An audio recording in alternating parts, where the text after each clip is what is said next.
Picture this: you're miles from civilization, surrounded by towering pines that block out the moonlight.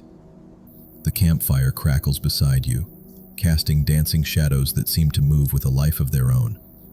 You feel safe in your little circle of light, but something's watching from the darkness beyond. Tonight I'm taking you into the wilderness where 3 ordinary camping trips turned into absolute nightmares. These aren't just ghost stories around a campfire. These are real events that happen to real people, and they'll make you think twice before venturing into the woods alone. Let me start with something that happened to my friend Jake last summer.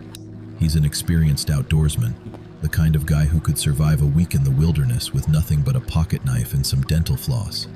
But even Jake wasn't prepared for what he encountered deep in the Appalachian mountains. Jake had been planning this solo camping trip for months. He wanted to disconnect completely. No cell service, no other campers, just him and nature for 5 days. He found the perfect spot about 15 miles from the nearest trail, accessible only by a grueling hike through dense forest. The isolation was exactly what he was looking for, or so he thought. On his second night, Jake woke to the sound of someone walking around his tent. Not the soft padding of wildlife, but deliberate footsteps circling his campsite. He grabbed his flashlight and listened intently. The footsteps stopped directly outside his tent flap. Jake's heart pounded as he waited, barely breathing. Then came a sound that made his blood run cold. Someone mimicking his breathing pattern exactly, matching each inhale and exhale with disturbing precision. Jake knew he was in serious trouble. He quietly reached for his hunting knife while trying to stay perfectly still. The breathing continued for what felt like hours but was probably only minutes. Then, without warning, it stopped. Jake waited until dawn before emerging from his tent, and what he found made him pack up immediately. Around his campsite were footprints, human footprints that didn't belong to him. But here's the terrifying part. The prints circled his tent exactly 13 times before leading off into the dense woods. Jake followed them for about 50 yards until they suddenly stopped at a massive oak tree. Not near the tree, not around it. They literally ended at the base, as if whoever made them had simply vanished into thin air. Jake's a rational guy, but he couldn't explain what he'd experienced. He hiked out that morning and never returned to those woods. But that's not where his story ends. 3 months later, he received a package at his home with no return address. Inside was a photograph of his tent from that night, taken from somewhere in the darkness beyond his campsite. On the back, written in shaky handwriting, were the words, "Thank you for the company." Now, you might think Jake's experience was just an isolated incident, maybe some deranged person playing sick games in the wilderness.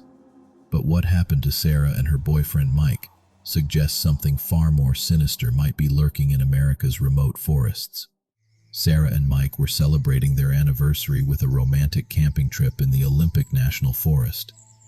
They'd found a secluded clearing beside a crystal-clear stream, the kind of spot that looks like it came straight out of a nature documentary. Everything was perfect, until their third night.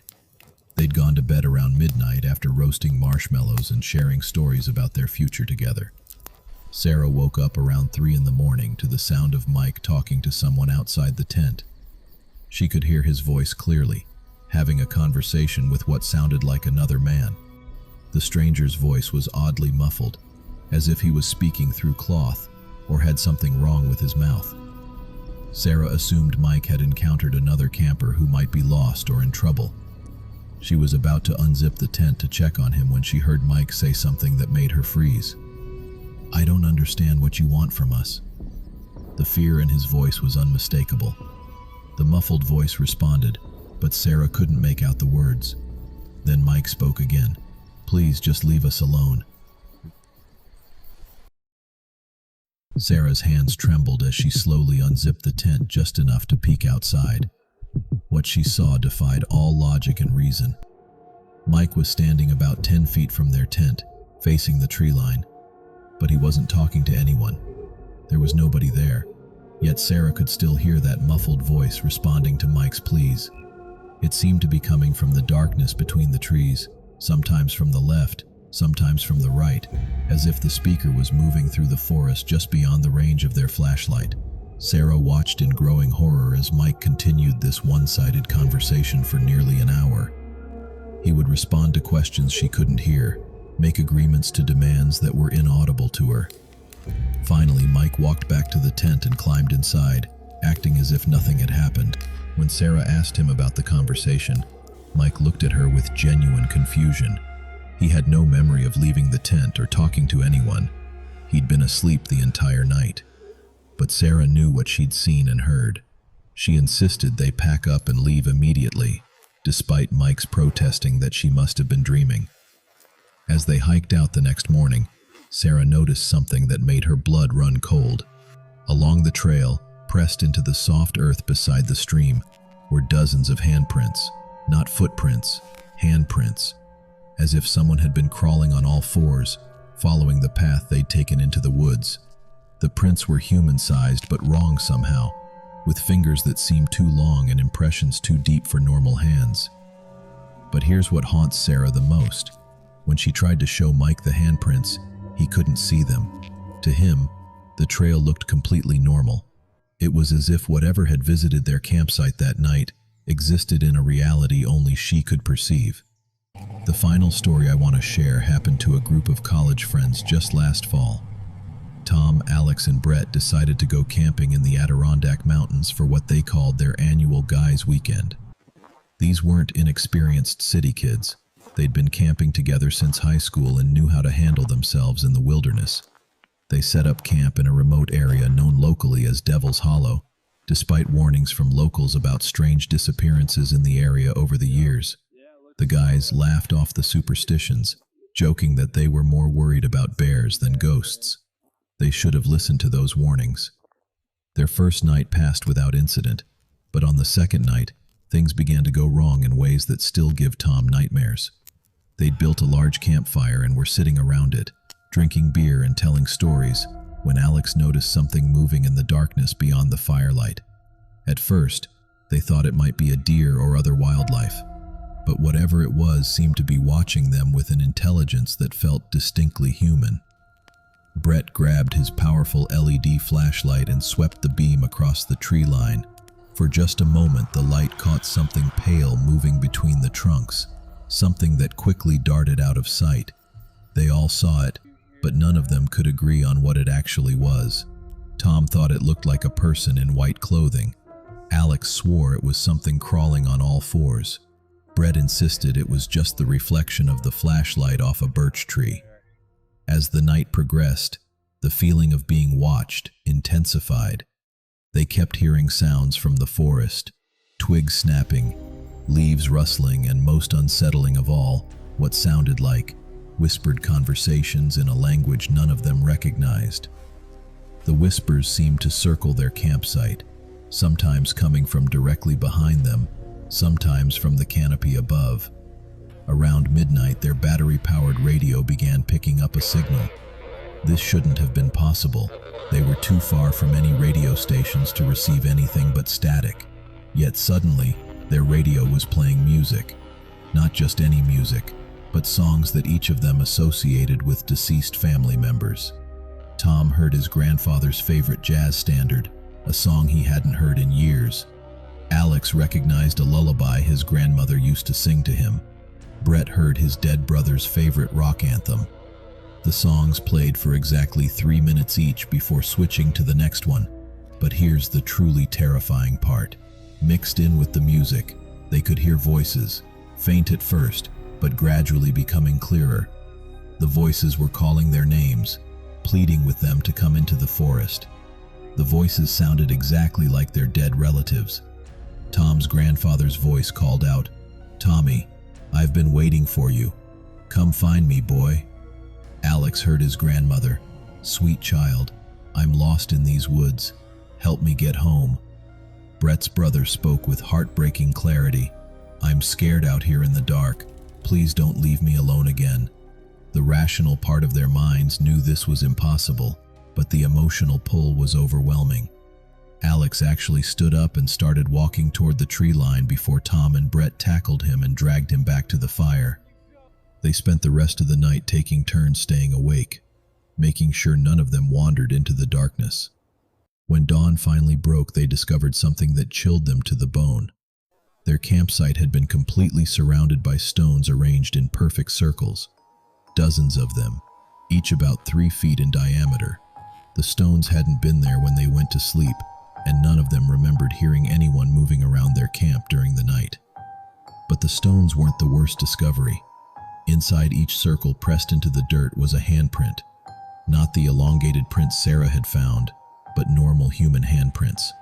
The terrifying thing was that the prints matched each of their own hands perfectly. It was as if they had placed their hands in each circle themselves, but they had no memory of doing so. They packed up immediately and hiked out in record time, but the story doesn't end there. 3 weeks after their camping trip, each of them received an identical package in the mail. Inside each package was a photograph of the 3 of them sleeping in their tent, taken from directly overhead. Someone or something had been watching them from the trees above their campsite. On the back of each photo was written a single word in what looked like charcoal: soon. Now you might be wondering what connects these 3 encounters. On the surface, they seem like isolated incidents in different locations involving different people. But when you dig deeper, patterns begin to emerge that suggest something far more organized and sinister than random encounters with disturbed individuals. First, there's the geographical connection. All 3 incidents occurred in areas with a documented history of unexplained disappearances. Jake's encounter in the Appalachians, Sarah and Mike's experience in Olympic National Forest, and the college friend's ordeal in the Adirondacks. These are all regions where hikers and campers have vanished without a trace over the decades. Second, there's the behavioral pattern.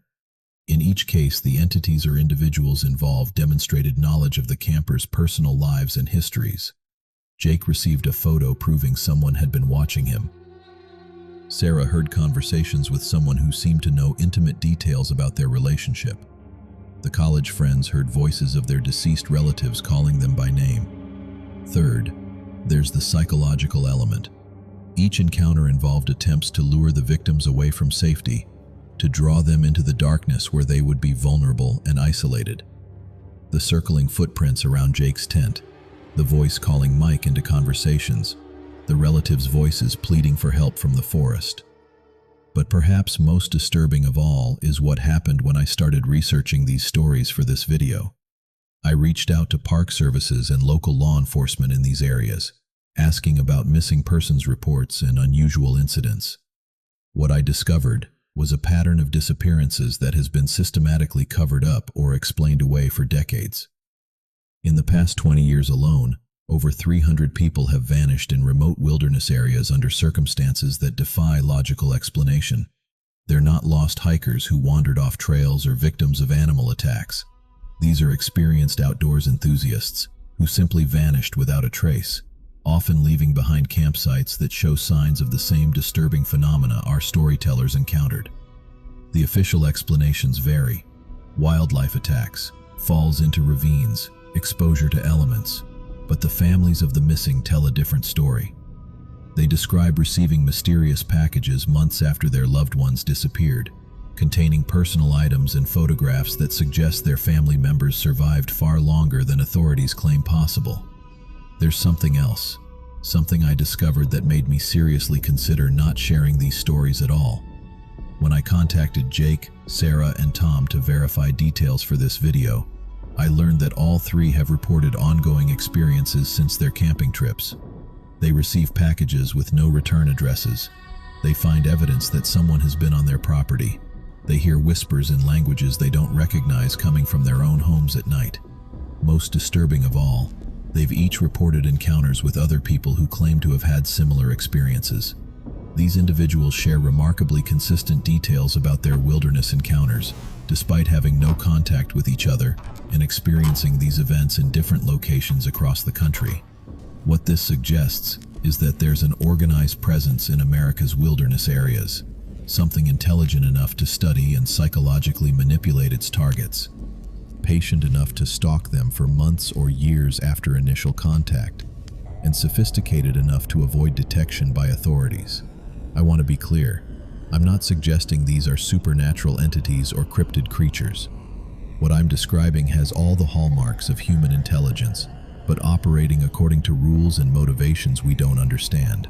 The question isn't whether these encounters are real. The evidence is overwhelming that they are. The question is who or what is responsible, and what they ultimately want from their victims.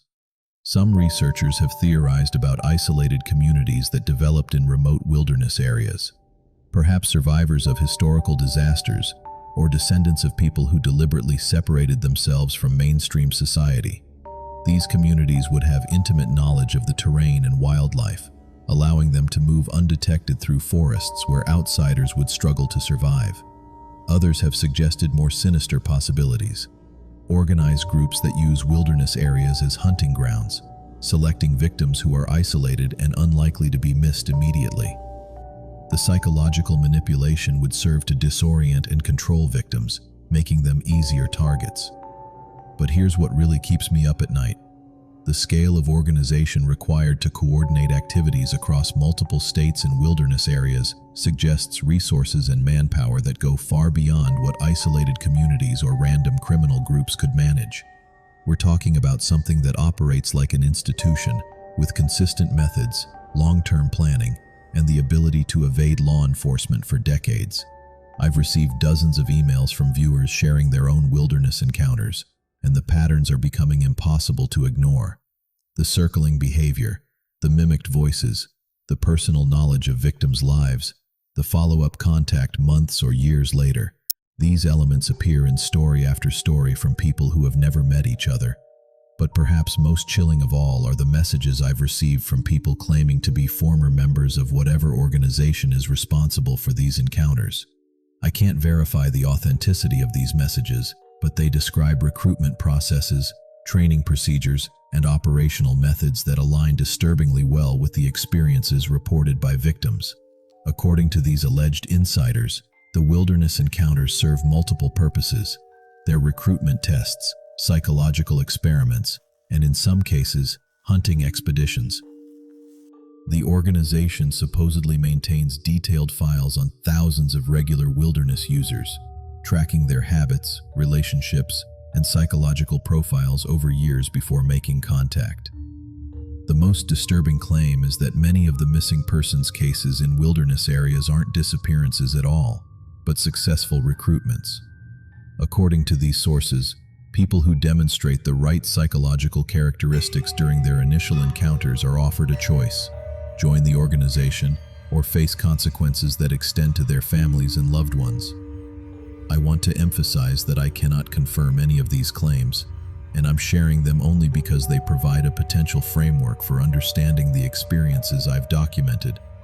But if even a fraction of what these alleged insiders describe is true, then America's wilderness areas are being used as testing grounds for something far more organized and dangerous than most people could imagine. So what does this mean for those of us who love spending time in nature? Should we abandon our national parks and forests out of fear of what might be lurking in the shadows?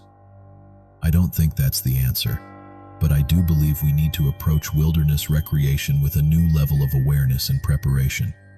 If you're planning a camping trip, especially to remote areas, there are precautions you can take. Travel in groups of at least 4 people whenever possible.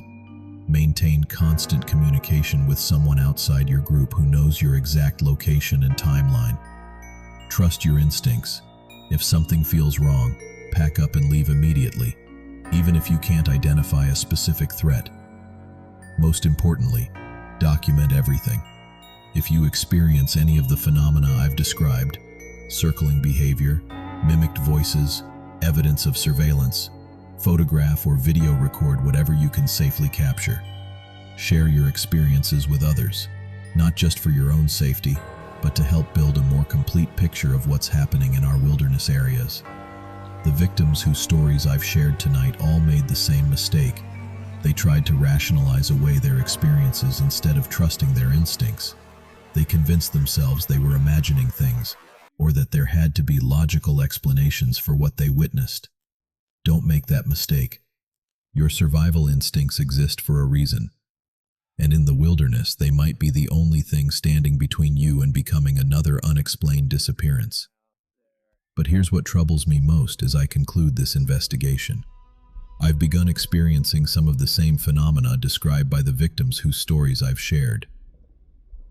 Packages with no return addresses, evidence that someone has been on my property, whispers in the night that sound almost like conversations happening just beyond the range of hearing. I don't know if this is coincidence, psychological suggestion brought on by immersing myself in these stories, or something more sinister. What I do know is that researching this topic has opened doors I wish I could close, attracted attention I never wanted, and connected me to a network of experiences that spans the entire country. 3 weeks ago, I found a photograph slipped under my front door. It shows me sitting at my computer working on this very script, taken from somewhere outside my second-story office window. On the back, written in the same shaky handwriting Jake described, are the words, "Some stories are better left untold, but I'm telling it anyway, because I believe people have a right to know what they might encounter in the wilderness. I'm sharing these stories because the victims deserve to have their experiences validated, rather than dismissed. And I'm documenting everything because if something happens to me, I want there to be a record of what I discovered. If you're planning to go camping anytime soon, remember what you've learned tonight. Stay alert, trust your instincts, travel with others, and if you encounter anything that matches the patterns I've described, get out immediately and contact authorities, even if they don't believe you. The wilderness is beautiful, but it's not empty. Something is watching from the shadows between the trees, something intelligent and patient and organized. It's been there longer than any of us realize, and it's not going anywhere. Your next camping trip might be perfectly normal. You might see nothing more threatening than a curious raccoon or a distant deer, but you might also find yourself face to face with something that challenges everything you thought you knew about what lurks in America's remote places. Either way, you'll be prepared. And preparation might be the only thing that determines whether you return home with a great story to tell, or become another unexplained disappearance that adds to the mystery of what's really happening in the wilderness. Sweet dreams, and remember, when you're out there in the darkness, you're never really alone.